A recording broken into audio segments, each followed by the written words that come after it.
never know. Do you look at the camera? Do you not look at the camera? I do at the beginning, and then it's just me and you. Okay.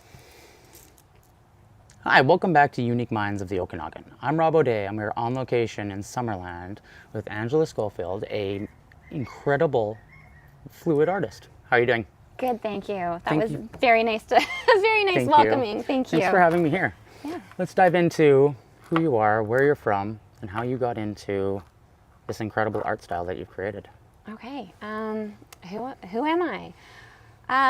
Well, I kind of feel like I'm just a very normal person that, who am I? I'm Angela. I live in Summerland, and I got into fluid art a couple years ago when my husband was paralyzed, and I sort of needed something for me mentally to kind of just break away from the day a little bit and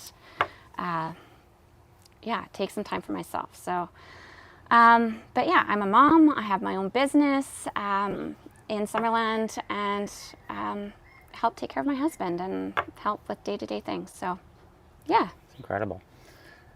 What made you choose to go with fluid art and paint style like that?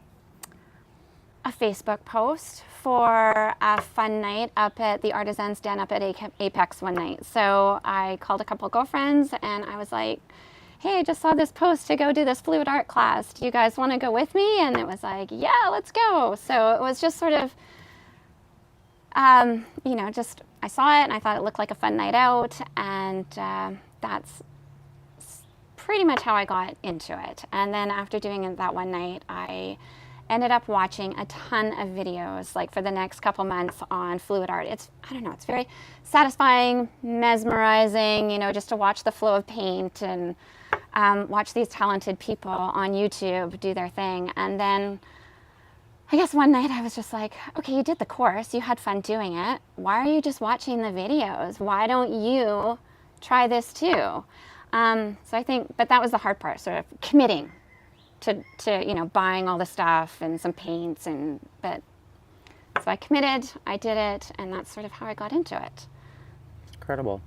And you've been doing it for a short amount of time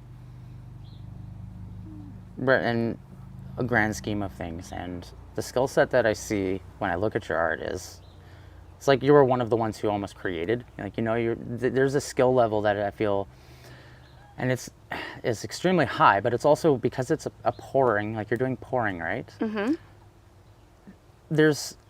It's not just pouring onto a canvas, which most people would see. Like you have to work with the actual paint itself, and you don't have control of that.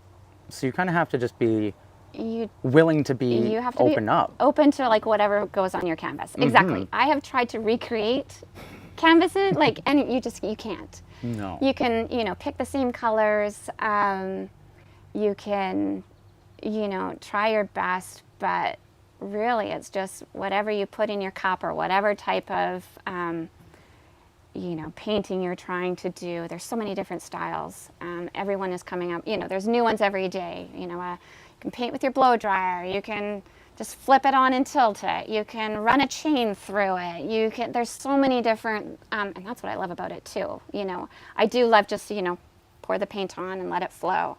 I kind of call it like finger painting for adults, or, it's just, 100%. It's just super fun. But yeah, so thank you. I guess I watched a lot of videos. When I really got into it, I upped my game with better paints.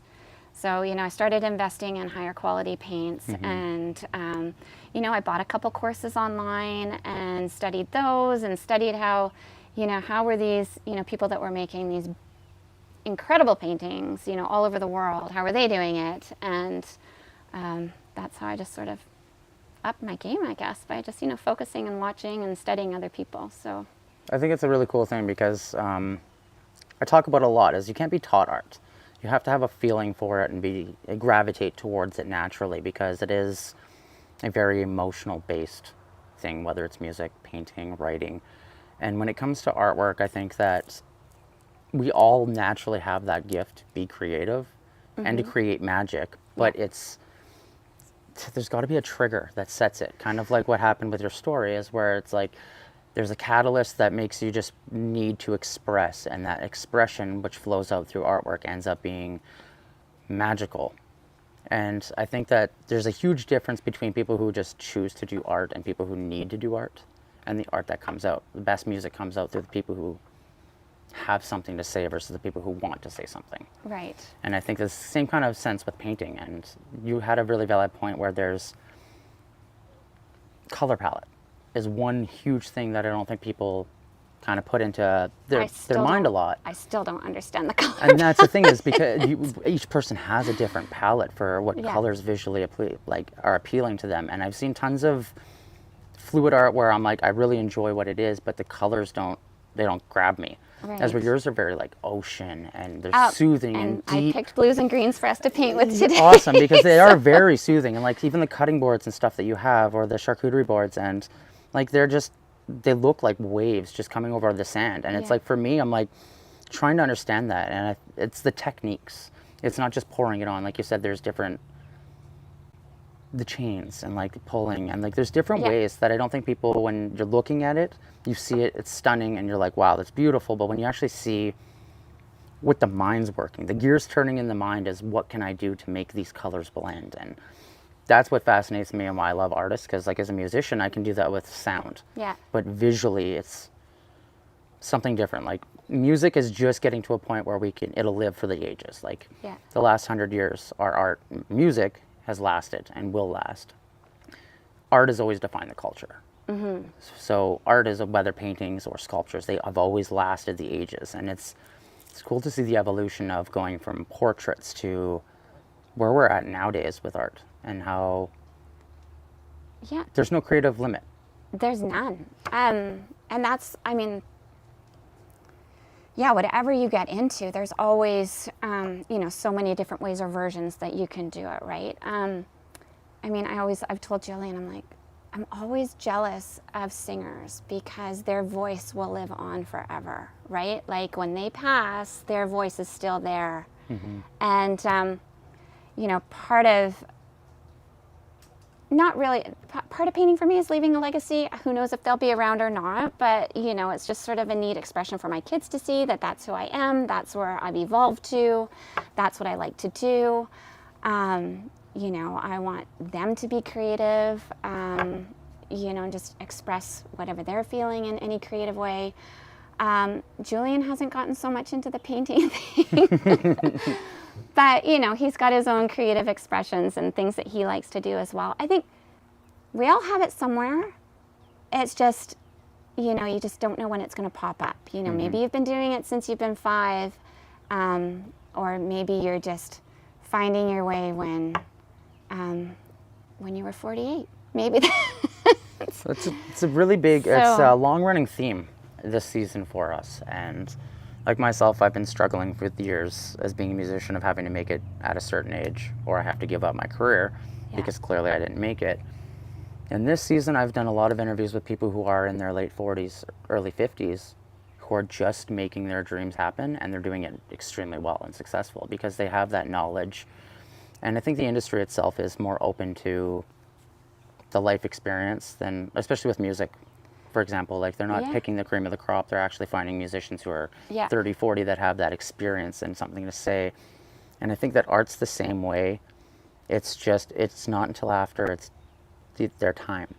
Like Van Gogh is a prime example. Like, he didn't become a great until well after his death. Right. And that's where art is really difficult, to be a professional artist in your time and have that legacy, because you're not going to know if you're building a legacy until it's usually after you're gone is when people really appreciate what you left. And it's a really weird concept, because like your whole life you focus on building something, and then it's like you got to wait till after to be appreciated. So with art, I find like I respect artists a lot more, because musicians, we have a clear path of what we have. Like, we have a structure. You got to practice, you got to write songs, put your time in, book your shows. With artists, there's no real, this is how you get into a gallery, or this is how you put on an event where you can broadcast your art, or even just getting into it is very difficult because it is very self-conscious. And a lot of like I personally do not like my paintings, but I've had people tell me they enjoy them. And I threw out my very first one. right, and To be honest, I was painted just over like, mine. oh my God. Yeah. I've scraped many a canvas. You know, and it's actually really interesting because sometimes you're like, oh, I didn't like that, but you'll scrape your paint off, I'll save it, I'll strain it, and I'll be like, that is a really cool color. Like, okay, I'm going to use that in the next one. So sometimes they're meant to be, sometimes they're not meant to be. Yeah, I guess we just keep trying, right? Like, do you find that the more that you're creatively like pressing on, because you've done classes and stuff that you've taught, correct? I have, yeah. So do you find that you're finding new mediums that you enjoy painting on versus canvas and other, like, have you expanded out into different I have. aspects? I have. I'll have to show you my table inside. Yeah, it gets addictive. And you can see it on everything. So I love fluid art, and I did teach some classes, and my plan, they worked well in the fall and early spring. You know, I think when everyone's like, oh, it's winter time, I'm not out biking, paddleboarding, hiking, whatever, right? So everyone's sort of looking for something to do, you know, when it's colder out. So the classes I really enjoyed, and it really, after I took that class up at Apex, and I sort of went through my whole process of how, you know, from where that I was at that class to where I came to, and after I did some paintings at home, I went, if I'm really enjoying this, I bet other people might enjoy this. You know, whether it be for one night, I want to get into painting, I would just want to come out with some girlfriends and have a good time, or, you know, my husband, I've had couples come out. You know, that's, you know, I did it just because I wanted to share my love of it with other people. But it also got, I don't know, gave me some new skills. Like, it got me out of my comfort zone of just being in my room, in our house, painting. And, you know, it was a great way to get out and meet people. And, you know, I had one girl that signed up for, you know, all 4 courses. And I was like, this is amazing. Like, she appreciates what I'm doing. She's enjoying it. And she's coming back for more. So, you know, it was sort of a good spirit booster, I guess, in that sense. So there's all these things I need to get back into doing, but that being said, I started experimenting with other mediums too, and I got into resin, and you can sort of do fluid art with resin as well. You know, you can mix it, do, you know, flip cups and stuff like that, blow dry it. Yeah, it's just, like, my favorite is making tabletops and putting dried flowers in them.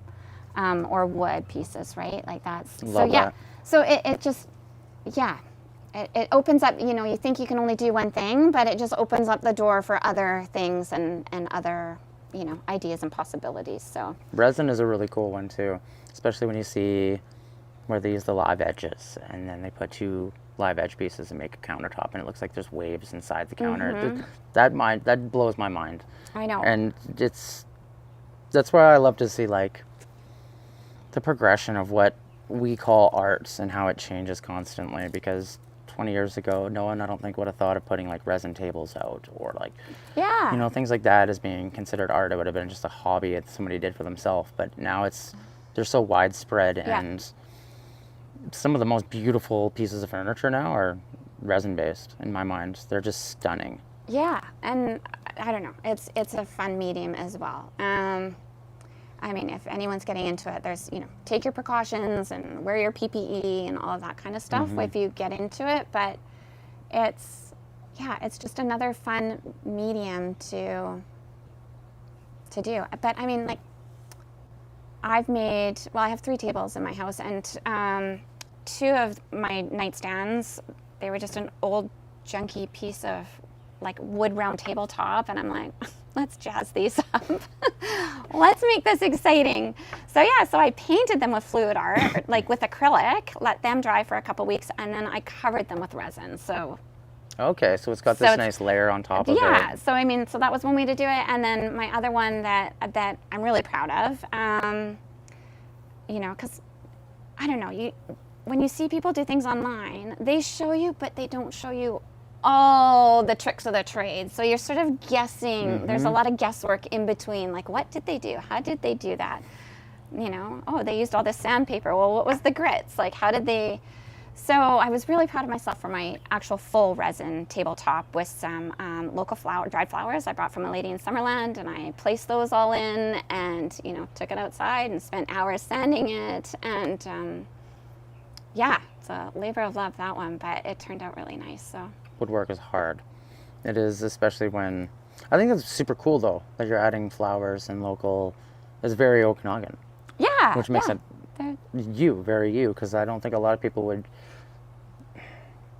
Most people who make resin, I don't want to say that they stick to the same structure because it's what sells, but Yeah. a lot of them stick to the same structure. They make something that somebody else has already done, Yeah. and they don't add a little flair to it. So I think that the flowers and the pieces of wood are a great like head nod to the Okanagan, because there is a lot of beautiful wildlife that we have, Yeah, 100%. and So if it's incorporated into Yeah. something artistic, it makes it super unique, makes it yours, makes it from where you are and local. And yeah, I mean, I've done, like you said, like I did the charcuterie boards with the resin and the ocean waves and stuff like that, and they sell like hotcakes. People love them. And I mean, part of the reason I probably do them a little bit is because that funds my well, and that's what I mean. It's my like you passion. found. So, hi, sweetheart. That's kind of where I was like, I mean, like, you may have started with a concept that you watched, but you turned it into what is you, and people resonate with that, no Yeah. pun intended, but they enjoy that to the point where they want it. And I think that it's not just because it's not, it's very popular in the sense of what people will do, but it has a unique look to it. Like, it looks like crashing waves. And I think that's what draws people, and it's the colors, and to have somebody else try and recreate that using the same colors, I don't think it would happen. You know what I mean? Because it Yeah. has to come out of your mind. Yeah. And I think that's where people really are like, that's why they sell. Yeah. And I think branching out is a great option, because there's so many different things you can do with resin and pour art, and you can even branch out and do different forms Yeah. of art that are blended. Some of my favorite pieces have like pours in the background with a graffiti piece on Oh, top. Yeah. And it's just it's mind-blowing how gorgeous it is, and it Yeah. takes so much time to go in, but Yeah. it's the color schemes that they choose that make the background make the lettering pop. But also the lettering make the background look, It all it complements it. each other. Exactly. So Yeah. it's, for me, being a person who is very like auditory and not so much a visual, for like, I can do graphic design, but I can't draw, I can't paint. Like, I can doodle, but for me to see that that's what people create just out of a thought, it blows my mind. Yeah. And everyone kind of goes through these learning curves. Like you said, you learned, and then you were learning while you were teaching. And I think it's a valuable lesson, or a point that isn't spoken enough about, is that we're constantly learning, whether we're parents or we're artists. Like, Yeah. we're always educating ourselves and learning, and I think that nobody knows everything. And if they do, it's They're Buddha. lying. It's Buddha, They're- right? So They're lying. Yeah, Nobody so knows everything. you're constantly, like, for me, the more I grow, the older I get, and the more like life experience I get, and the more I speak with people who are like-minded and creative, I realize there is these like synapses that all fire, and they all correlate, like they all correlate with each other Yeah. artistically, where music starts to link with painting, and painting starts to link with like film, and they all kind of have this network that work with each other, and you can kind of pick up pieces from, oh, that concept from music is the same concept in painting. I can now transcend the two and understand at a better understanding Yeah. than before. And I think that that's kind of where you went, where you started off with pouring, and then all of a sudden you got into resin, and it's what's next? Like, Yeah, there's no exactly. limit. Exactly, and I was using some of my same concepts for painting in my resin art, and combining the two, and yeah, I guess, you know, it's a labor of love, but it's fun. Like, it's just, and I make it fun. Like I'm not like, oh my God, I have to sell a piece. You know, there's no pressure. I think that's key. I might have to give some pieces away to make more room to make some more. But, you know, I don't, you know, I've posted some of my artwork for sale, but there's like, I literally give myself like no pressure. It's just enjoy it. Just, you know, go into my art room. You know, like I said, the hardest part for me is picking colors and trying to figure out what I want to do. But then once I've got that down, mixing the paints, and it's all very, you know, I don't know, it's just, yeah, it's a nice time. It's a nice time away to check out for, you know, an hour and just sort of do your own thing and leave, you know, whatever is up here, you can just put it behind you and go and be creative. And I think, like, you know, for me it was 48 when I decided that I wanted to, you know, try this or get into art. You know, I think, yeah, people just need to do it. And you may try art and you may not like it. You may try music, you may not like it. You may try woodworking and you're like, click, that's my thing. So just like, just keep trying things. Yeah, and if painting or music isn't what you want, there's so many different forms of art out there. There's so many things. It's almost mind-blowing to think of what humans have created by just thought.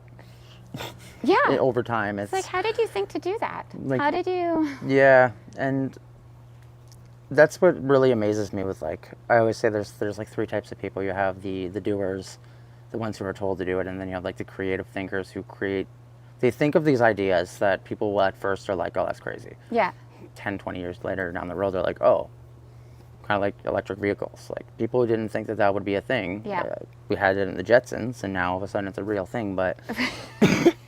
It's amazing with the Jetsons and the Simpsons. Yep, like, they predicted. nailed it.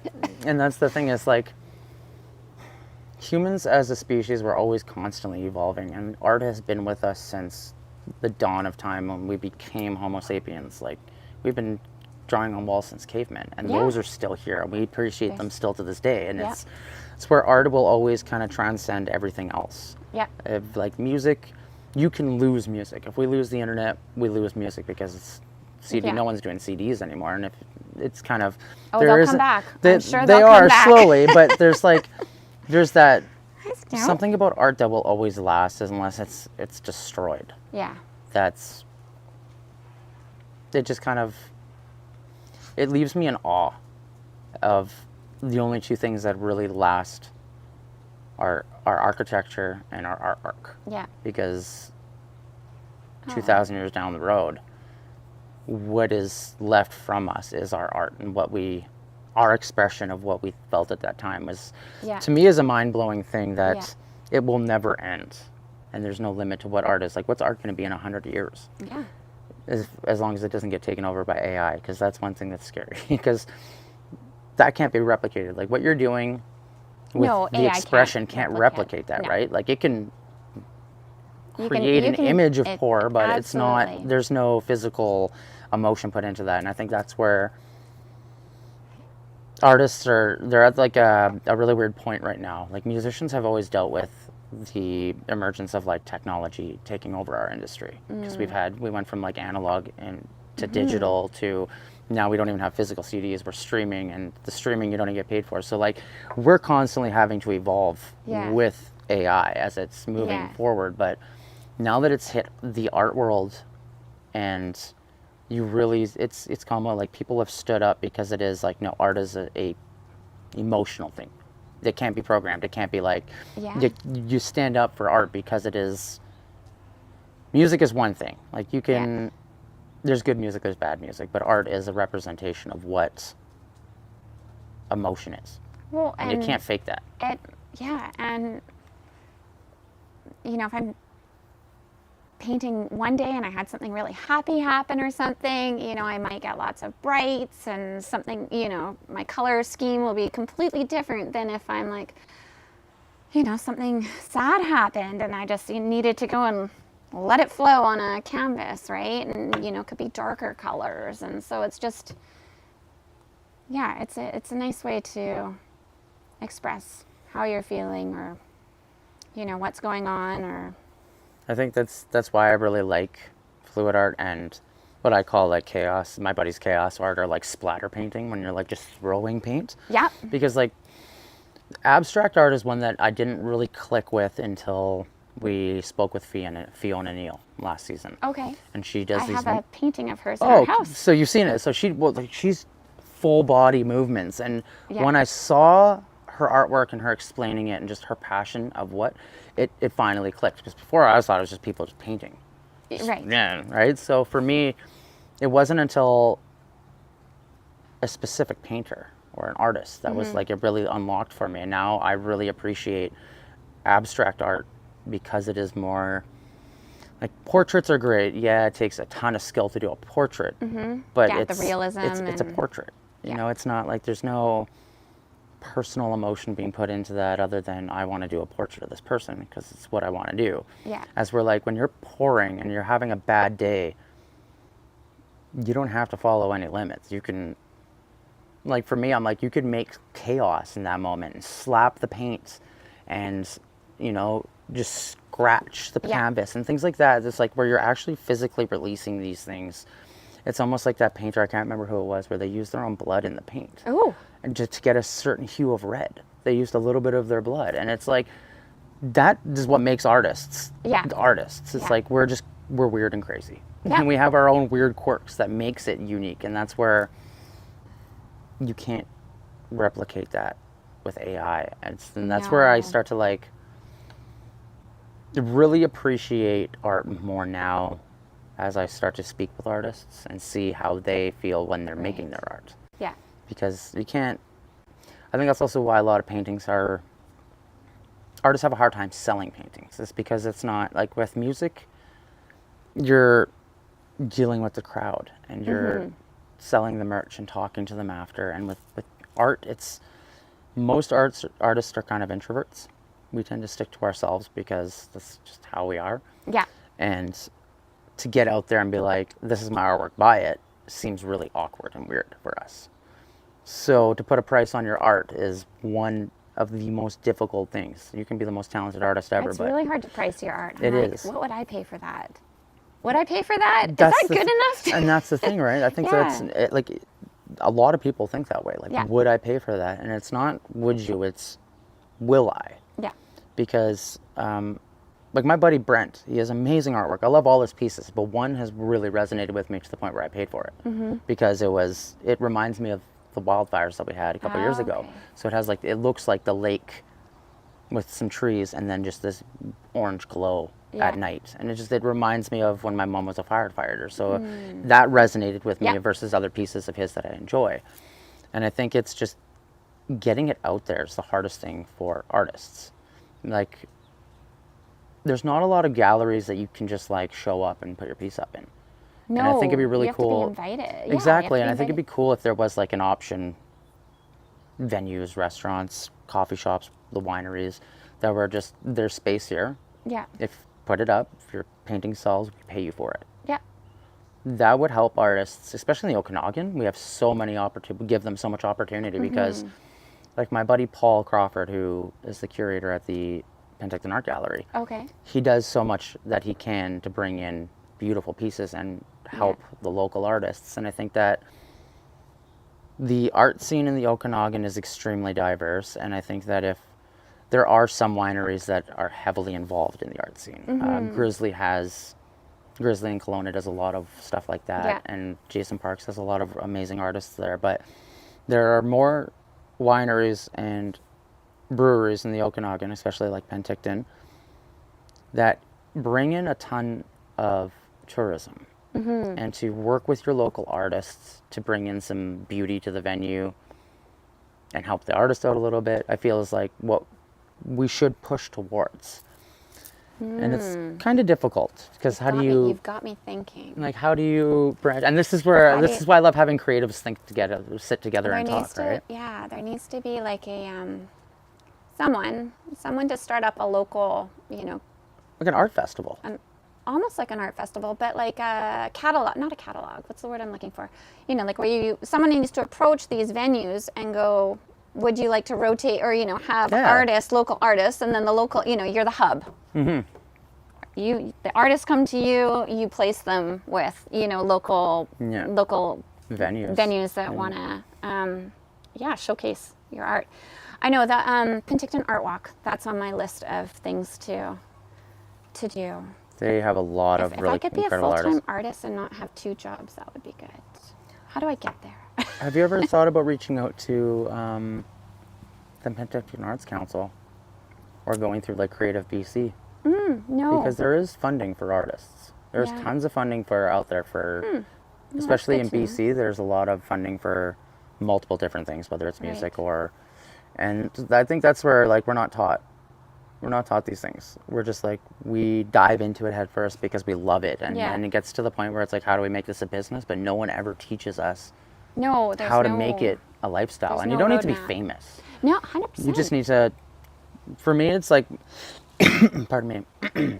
My biggest thing over the past 4 years of being an artist is now I'm able to live off my music and the art that I make. Right. And that's simply because I'm not thinking of like, how do I make hundreds of thousands of dollars? It's how do I make my bills Yeah. cover my bills that I Yeah. need, and just how many shows do I have to play? Yeah.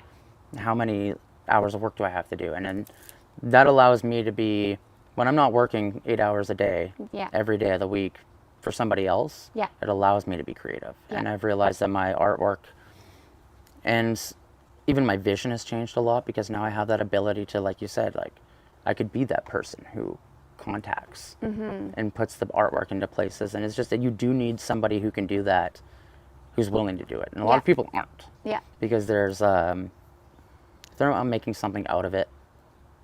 I put time in. No, yeah. Well, And that's where it's like, what you'd have to be coming out of it was with the satisfaction or the, knowing that you help someone Exactly. get into something else. It's not about making money. It's not a get rich. It's helping artists meet, just get their name out there. Yeah. that's one thing I'm really big on, and especially about the show is we recently interviewed how would I best describe him? He does stained glass, but it's on a scale that I've never seen before.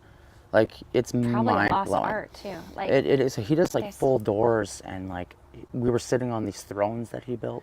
oh wow. His name's Mike Nash, and he makes masterpieces, is what he calls them. Masterpieces. I love it. And he did like a full set of Iron Maiden thrones of every album cover, and it's stained glass, and wow.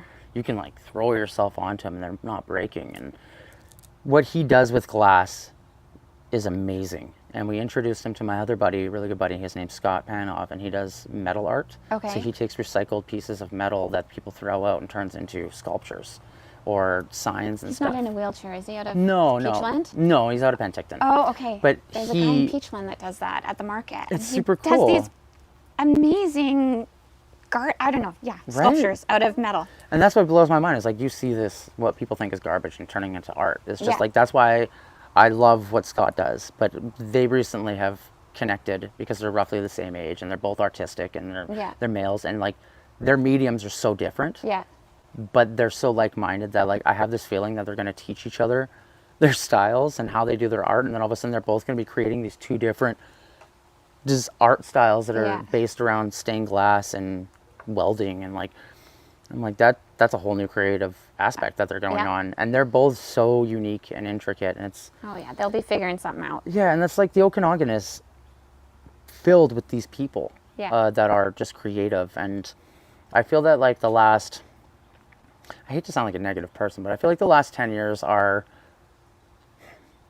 main focus for cities has been to bring in these wineries and these like microbreweries to bring in the tourism, but you can only bring in so many people who want to drink. Yeah. And we got rid of a lot of the other things that really made the Okanagan valuable as our tourism industry, which was like the water slides and the things for the youth, because like if you bring in kids to a town in the summer, they're going to want more than just the beach. Yeah. They get bored of the beach really quickly. It's not like when we were kids. So there's a lack of arts for the youth, the community. And that's where our company is really heavily based on. Like, we host music festivals. Now they get to be all ages, which has been a goal of mine for 4 years. But to inspire the younger generation to pick up, whether it's music or a paint, or a pencil. And I think that's why I love what you mentioned, that you do it because you want to inspire and like show your kids that being creative can help, and that if you work hard enough for it, that it is achievable. Yeah. And I think that's what last 10 years is kind of like what we've lacked on, because we've been so like focused on the arts community, so focused on getting itself bigger and more like representative online, because it is a very like, we need to bring that marketing to the Okanagan, but we need to also like really look and hone in on the youth of the Okanagan. Because if we have this much They're our talented future. people, and we have kids that are just as talented and they just need that inspiration, it's where do we send them and how do we get them into it? So I think like you hosting courses and classes is like one of the best things that any of us could do. Well, and for me, it's like, you know, it's inspired, you know, I get inspiration from the people that come to the class and want to do it more, and they get inspired to do more art and tap into something that maybe they never know they had, or, you know, so it's just, I don't know, it's fun. I like it because it's fun. I mean, or I make it fun. Like, it's just, I want it to be fun. If something's not fun, you're not going to want to do it. So, you know, everything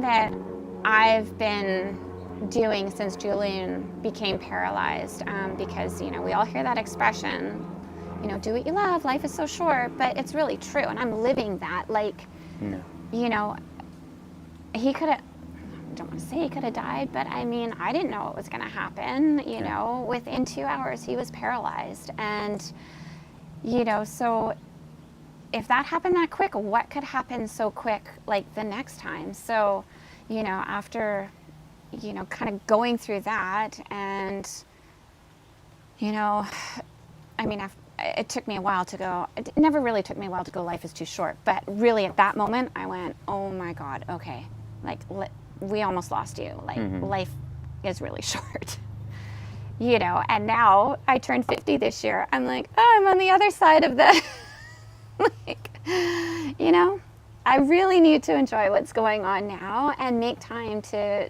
do things that, you know, I want to do, and I want to do with my husband and my kids. And because, yeah, it sounds like, you know, I'm a broken record player, but you just don't know when something will happen.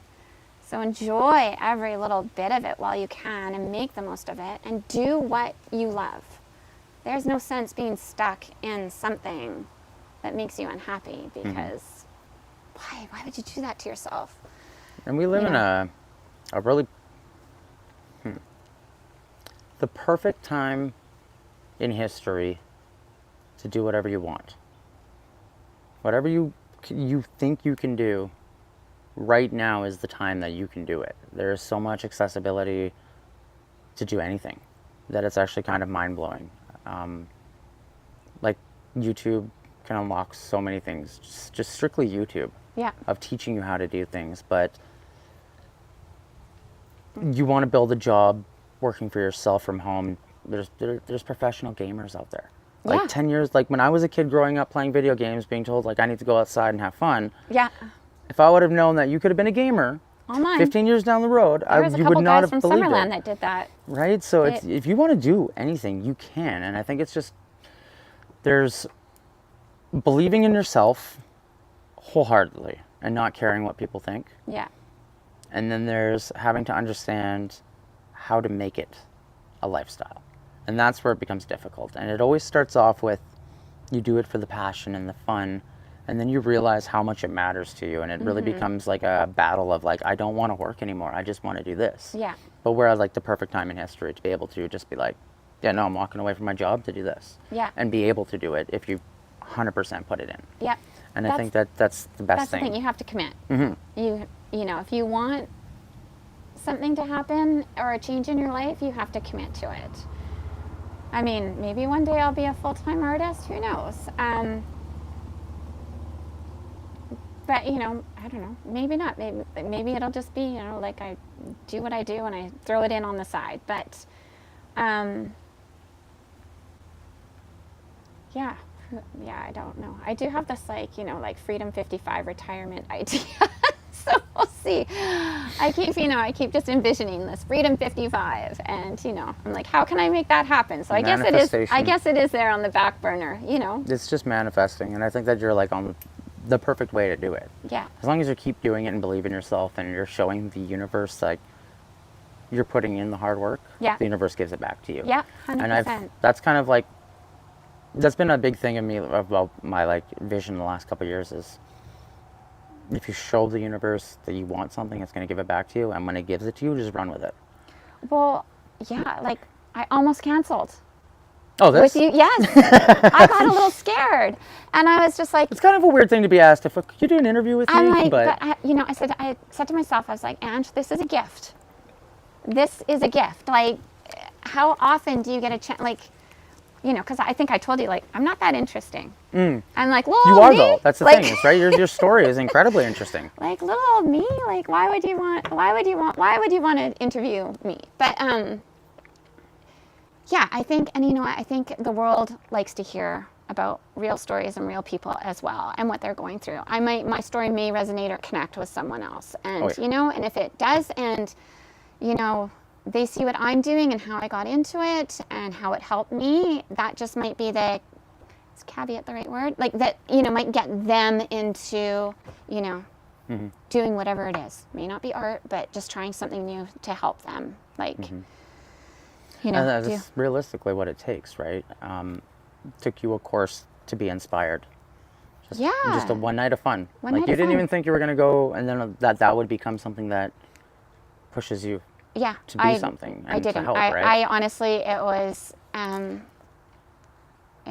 just, it was just a night of fun. Let's go out and have some painting. And then I was like, oh, this is like really fun. I enjoyed it, you know. And I think that that's why I really enjoy art, and why I found your story incredibly interesting too, because you took something that most people will never face, like the struggle and that, I don't want to say that defeat, but that sense of like, what are we going to do? That defeat against, like, a lot of questions. You know what I mean? Like, and you took that, and instead of where most people would have probably rode that wave, to be honest, and been like, poor me, you took it, and both of you have made it to be positive. Yeah. And that for me, like, I get goosebumps. Like, that is more inspiring to me than any of the other stories that, like, I have friends who's like, yeah, how'd you get into it? I just got into it. But, like, they're heavily in the scene, as where, like, you may be just getting into the art scene, but your story is, like, it's such a powerful story that I think that as well will help you drive your career. Right. Because it's not like, the emotion that gets put into it is, it started off as like it was cathartic for you. You needed it. Yeah. And I think that that's what resonates with people. Yeah. And you as a person, like, you may not find yourself interesting, but your story, your artwork, and you as a person, that is what's interesting. So you are an interesting person. Well, like, thank you. Me, myself, I'm probably not that interesting behind closed doors, but I have, like, I play 14 instruments, and like I've delved into so many different things that that's kind of like, that's been my life. It's just, how can I be creative? But because of my ADHD, I've never mastered any of them. Right. So it just becomes like, that's where it's like, if we can relate to one art form, we can kind of transcend to the rest. Yeah. And that's where it's like, where originally it tapped into that with music and instruments, was finding string instruments resonated with other ones, and then realizing that those same frequencies and resonance were played in other instruments like drums, and then figuring that resonance was into painting and film, and being able to take the audio that I love and the visual that I love and put it together is that's why I love film. And painting it's next level, realistically. To take a empty canvas and make something that evokes like every single emotion takes an incredible person. So I find that's where artists are a little more upper echelon when it comes to the arts industry, because they are, how do I describe it? I want to say the scientists. Like, they're the scientists of the art world. You have to mix the paint. Yeah. Like, you're the alchemists. Yeah. You're creating this something out of just mixing these two things, Yeah. these three things, and then it just becomes this whole new element. And that to me is just, that's more fascinating than music. Like, I love music because I can Yeah. resonate with it, but like, Yeah. that captivates me. Yeah. When, through your career, what's been the most happy moment that you had with your art? Oh. Or the most blissful moment? Yeah. Oh, Scouty. You know, probably honestly when I sold my first piece. Like, I was just like, yes, I think I might be making it here. But I haven't sold one since, and that was probably a year ago. But I enjoy giving them away. But you know, like, I was like, oh, someone else other than me is appreciating my artwork. So that was probably one of my highlights was actually selling a piece of my own, you know, hard work and grit. Like, I made that, and it's hanging in someone else's house. So, yeah, and I mean, like, we all go through these, you know, we never know what's going to happen in life, and I don't know if I would have gotten into art if Julian would have been or hadn't been paralyzed, right? I might be on a totally different journey. Art, maybe not art, maybe something else. Mm-hmm. I don't know. But yeah, I mean, I don't want to say it's not a good thing that Julian was paralyzed, but because he was, A blessing in disguise. it's sort of a little blessing in disguise because, you know, it opened up a creative outlet for me that, you know, was sitting back there somewhere, and, you know, when I needed it, it came out, and yeah, got me into doing this. So That's why I'm like, the history is, it's a very motivational story, as we're like picking up an instrument just because you're like, your parents bought you a guitar. Like, that to me is like, that's a typical story of a musician, but an artist always has a different, there's like this really deep drive to succeed and be something that's you to your core, and to express that. And I feel that it's usually trauma or struggle that brings it out. Sadly, that is unfortunately, it is the one thing that does it, is trauma and struggling or pain that really initiates a creative flow in us, which is why I feel like a lot of artists tend to be like introverts or very like self-conscious and stuff, is because that's what our driving force. yeah, Like, no matter how much praise you get, or if you sell 1 million pieces, like, you're always going to be self-conscious, or like, is it good enough? And that's just being an artist. yeah, We never know when a piece is done and if it's good enough. yeah.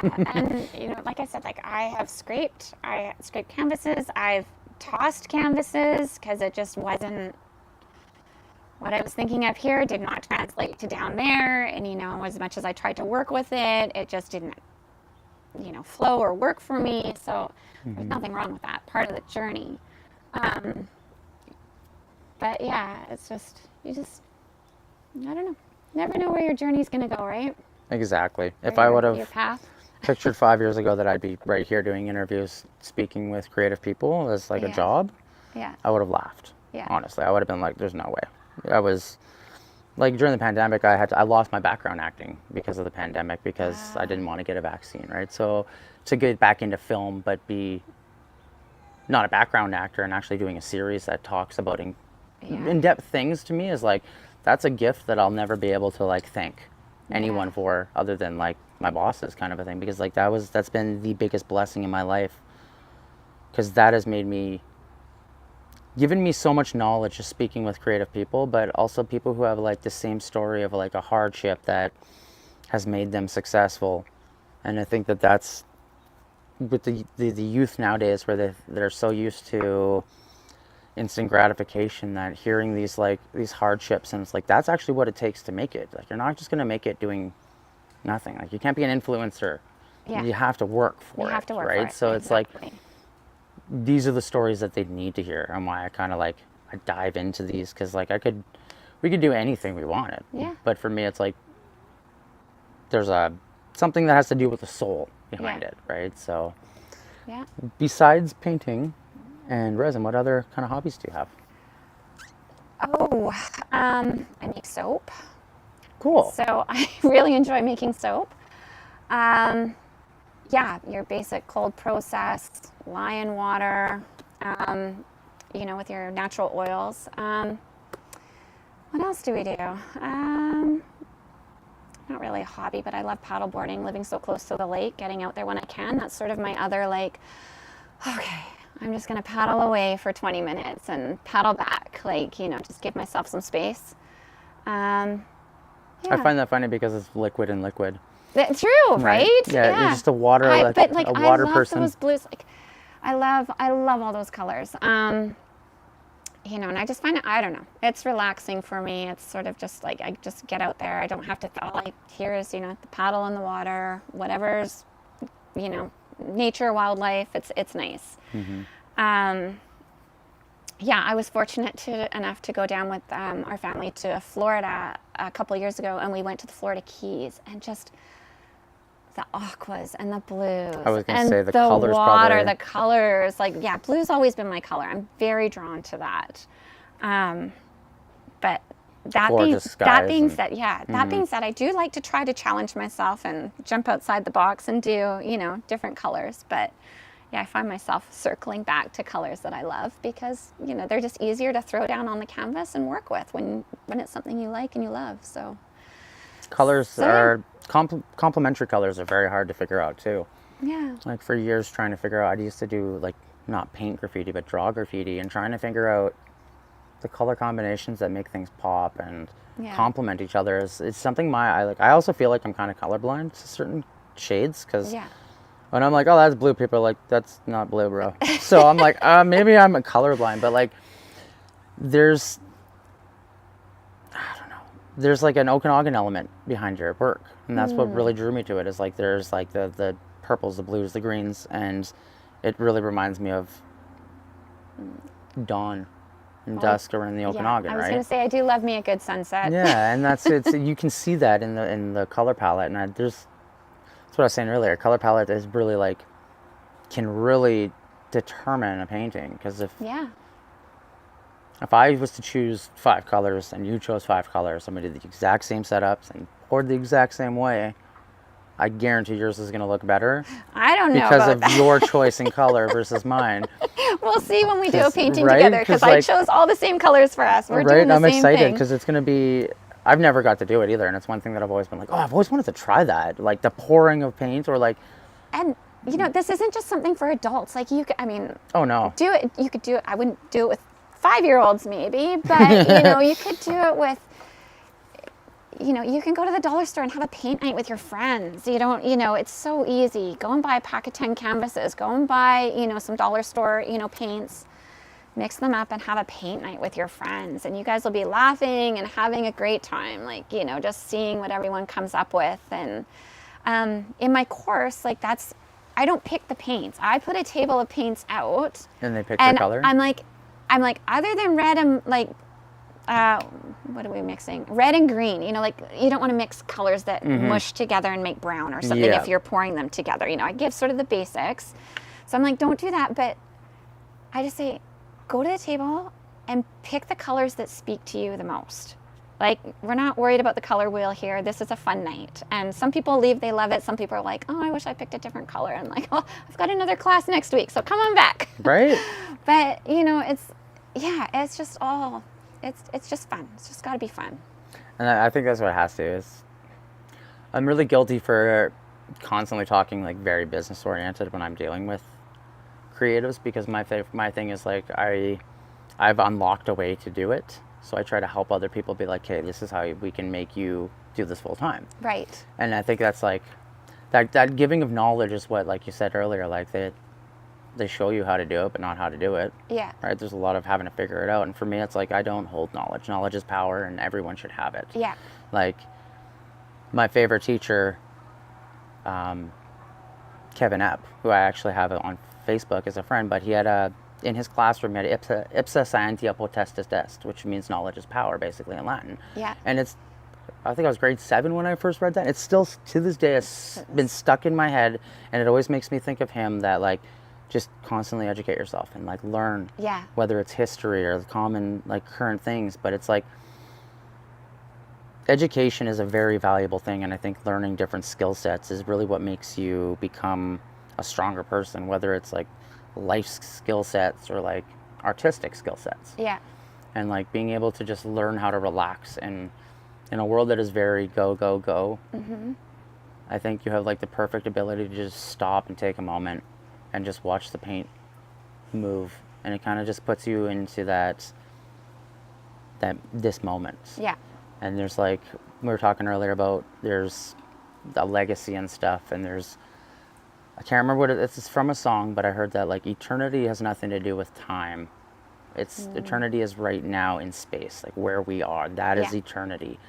And if you can embrace that moment, you can live forever, in the sense of you're always enjoying where you are, what's happening. Yeah. And I think that we live in a world that's very focused on tomorrow and down the road, 6 months, like, especially myself, where I'm, like, booking shows a year in advance, and then I'm focused on the year next year, not right now. Yeah. So I'm very guilty in, like, being able to speak with artists who are, like, kind of reel you back in. Yeah, we need to be more in the present. Yeah, and I think that's where, like, visual artists they're very present.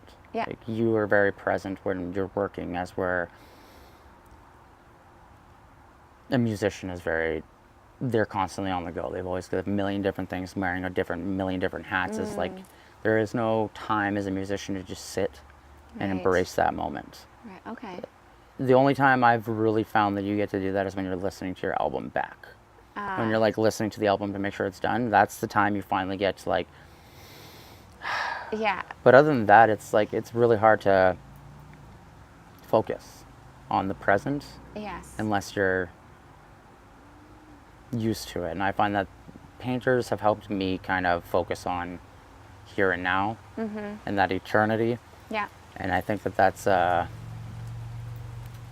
probably one of the best lessons I've learned throughout this show, other than, like, you don't have to do things by a specific age. Like, there are more people making themselves, and it's a life experience. Like, you have to go through that life trauma to be able to have something to say. Right. You can't have anything valuable to say if you've never dealt with a perfect life. Yeah. So that's where I think artists are the leaders of human evolution, I guess it would be, because we are the ones who are constantly pushing our mindsets and what is right and wrong. It's not so much society, it's the creatives, and that resonates with society. And it's a hard duty for us to do that subconsciously without even knowing that that's what we do. Right. Yeah. And art is that sense of freedom. And I think that if everyone, giving that people, like, when you're teaching people, giving them that sense of this moment, you can be free, I think is a very, like, there's no price on that. Yeah. You know what I mean? No, there isn't. And, you know, like, I'm like, tonight is about just doing art. Like, we are leaving everything else at the door. Like, this is about your creative energy, what you're going to do right now, and, you know, you're just going to go for it. You know, and, you know, I'm like, if you don't like it, let's just scrape off the canvas. I brought a couple extras. Like, there's no pressure, no big deal. It's just about, you know, your creativeness, your, you know, what you're feeling. Just go for it. So, If there was anything that you could change because you are coming into the art industry and have an ability to make a change in the art industry locally, what do you think it would be? oh,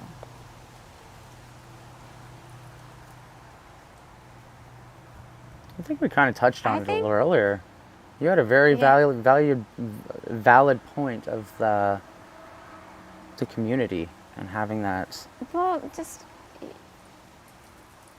yeah, I mean, I think Summerland has a strong community arts program, but, like, you know, I think it'd be nice for the community to have more youth options, like you said. Like, you know, my girls did art in school and they did some beautiful stuff, and their stuff was even like both showcased down at the Penticton Art Gallery. They do a great program of showcasing like all the high schools. You know, so we went to that, but there's nothing that like really, I don't know, continues, I guess. Like you said, like my art career stopped after high school as well, until something sort of blew up in my life that made me need it again. Yeah. I think that's a good point, though. Like, we do need to give back, and especially to the youth, because there's a huge disconnect between generations right now you see happening. And I think that that's because there's, how do I say this? Like, my mom's generation was so focused on working and having to work to build a family household that there was, like, we would be home after schools. You know what I mean? Like, because our parents are working. Kids, yeah. Is that the, so like, is that the correct? Yeah. So it's nowadays, it's like there's no freedom for kids to just like go get dirty and be muddy, covered in paint, and like everyone's kind of like bubbled up now, and I feel like that's what's really caused like kids to not want to learn to do anything. Yeah. Is like it's so much easier just to do something at home on their tablet or. There's a lot of screen time. Yeah, and it's like that's why I'm fair. Like I love my kids because like my daughter, all she wants to do is paint, correct color, do crayons, do something, and it's like they get their screen time, but they would choose not to. Yeah. And I'm like, that's more valuable to me. Yeah. And that's because it's like her mom is an artist, so she's seeing her mom do, like her mom did all my tattoos. So her mom is an artist who's like constantly working, and it's like Ash sees that and is like, hey, and if she sees both parents are actively being creative and working towards that, it's like, for me, it's like I have a feeling she's going to want to do that. Yeah. That's where we were raised, where it's like you got to have a backup plan. Yeah. Like you're not going to be able to be a musician or a painter. Like go get an education. Yeah. And then get a job. Yeah. And then do that as a hobby, and if it works, it works. But getting an education doesn't really get you a job anymore. No. And so many people get that education and then they choose to do, you know, their path takes them somewhere else. But, you know, but hopefully that what they did for the education, you know, got them to the next step. Yeah, I mean, I want to show my girls that, like, you can do anything that you put your heart and mind to, right? Like, with Julian being paralyzed, I've had to do so many, I mean, we've all, should I say this on a live camera? We've got our pink jobs and our blue jobs, right? Like, you know, we kind of mix and match here, but, you know, anything that, you know, oil being changed on a car, that was all Julian, you know. Now I'm taking off taillights and replacing headlights and, you know, learning how to do, you know, last weekend I installed a dishwasher with help, but, you know, 80% of it was me. 85% of it was me installing the dishwasher, you know, with him doing some things to help me hook it up. You know, so, you know, I don't want to say, like, you need a paralyzed husband to learn these things, but, like, it's taught me that I can actually do more than I think I'm capable of. You know, I can go beyond, and that's what I want to teach the girls. I'm like, you just always have to know how to take care of yourself, be responsible for yourself, and, you know, just have a good mindset, but know how to I don't know, just take care of you, because you don't know if someone else is going to be able to be with you. Like I've been with Julian. Our relationship, you know, I married an able-bodied person. Mm-hmm. You know, I didn't make the choice to marry someone who was paralyzed. So going into it, like, it's a different, you know, I have a different perspective on life than someone that chose to fall in love with someone that was, you know, paralyzed or in a wheelchair, had a disability, right? Whereas my world got completely rocked when I was like, for better, for worse, for like sickness and in health. And I'm like, you know, now our marriage and life is challenged in a whole new different way. And I'm learning things. So yeah, every opportunity that we get to learn, I think we need to take it. I guess is sort of the roundabout way I'm trying to say that. I think it's a valuable thing, like a valuable lesson for people to hear, even people older. Like, we do take life for granted and every little thing for granted, and we did, like you said earlier, you don't know how short life is until something like that is presented to you. Yeah. And then to be able to work through that and both have smiles on your face. Yeah. You guys are heroes in my mind. Oh, thank you. I'm excited to dive into the painting and actually get to see you work on canvas and get to express that and see the pieces that you've made. Okay. So we're going to stop the stream and we'll come right back with some live painting, and I'm probably going to embarrass myself. Nah, it's going to be great. We'll be right back.